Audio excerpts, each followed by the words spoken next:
నిన్న మన ఒక అపార్ట్మెంట్కు సంబంధించిన చర్చ జరిగింది. ఎందుకంటే అక్కడ జర్నలిస్ట్ మిత్రులు ఉన్నారు. నేను కన్వే చేసిన అది 7 ఎకర్స్ ఉంది.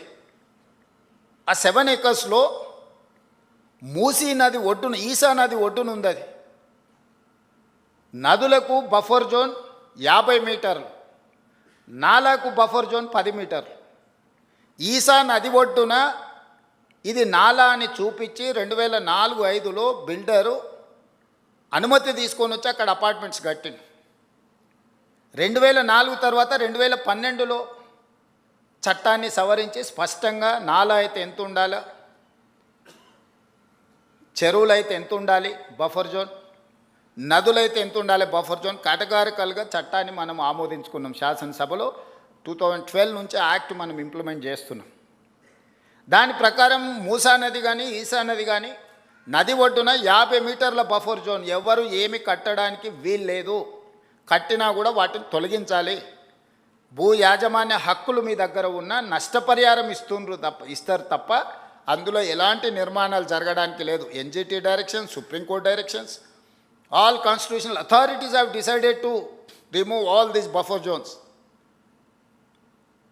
ఆ అపార్ట్మెంట్కు సంబంధించి దాదాపుగా 50% ఈ బఫర్ జోన్ 50 మీటర్ల 9 మీటర్ల సెట్ బ్యాక్ చూపించేసి ఇది నాలా అని చూపించి బిల్డర్స్ అక్రమంగా అనుమతి తెచ్చుకొని కట్టినరు. మన వాళ్ళు కొనుక్కున్నారు. అనుమతి చూసే కొనుక్కున్న వాళ్ళ గురించి నేనేం తప్పుగా చెప్పట్లేదు. అనుమతులు అన్నీ చెక్ చేసుకున్నాను.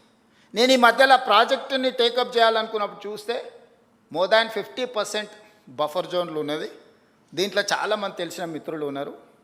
అరే వీళ్ళకి ఏదన్నా నష్టం జరిగేటట్టుంది, మనం చేయగలిగిన సహాయం చేద్దామని మా అధికారులకు చెప్పి వాళ్ళ దగ్గర పంపించి వాళ్ళతో చర్చ చెప్పిన. మరి వాళ్ళకి ఎంత చేరిందో తెలియదు. అందుకే ఈరోజు ఇక్కడ నుంచి చెప్పదలుచుకున్నా. వాళ్ళకి ప్రత్యామ్నాయంగా పక్కనే 7 ఎకరాలకు 7 ఎకరాల ల్యాండ్ ఇచ్చి ఇప్పుడు ఎంతైతే స్క్వేర్ ఫీట్ కన్స్ట్రక్షన్ చేసిందో కొత్త నిర్మాణానికి అవసరమైన డబ్బులు బ్యాంకులో డిపాజిట్ చేస్తా, మీరే ఒక సొసైటీ పెట్టుకొని మీరు కట్టించుకోండి. ఇది ఇంకా భవిష్యత్తులో ఎప్పుడు మీకు అమ్ముకోవడానికి కొనుక్కోవడానికి కూడా ఉండదు. ఈ 50 మీటర్ల బఫర్ జోన్ అనేది బ్యాన్ చేస్తాం. ఇప్పటికిప్పుడు కూలగొట్టకపోయినా భవిష్యత్తులో అది మీకు 0 వాల్యూ అవుతుంది. మీ మేలు కోసం మీరు నష్టపరిహారం తీసుకొని మీరు వేరే దగ్గరికి వెళ్ళి కొనుక్కుంటాం అంటే మీ ఇష్టం. లేదు అంటే మీ ఎంత స్థలం ఉందో అంతే స్థలం ఆ పక్కన ప్రభుత్వ స్థలాన్ని కేటాయించి ఈ నిర్మాణానికి అవసరమయ్యే నిధులు కూడా ప్రభుత్వం ముందే మీ బ్యాంకులో డిపాజిట్ చేస్తుంది. మీరు ఒక అసోసియేషనో, మీ ఎట్లాగూ అపార్ట్మెంట్స్ వెల్ఫేర్ అసోసియేషన్ ఉంటుంది కదా, మీరు మీకు డిపాజిట్ చేస్తాం, మీరు కట్టుకోండి అని మేము చెప్పినాం. అది రాజకీయ రంగుగా మారి ప్రతి రాజకీయ పార్టీ అక్కడికి వెళ్ళి వాళ్ళ పట్ల సానుభూతి చూపిస్తున్నారు.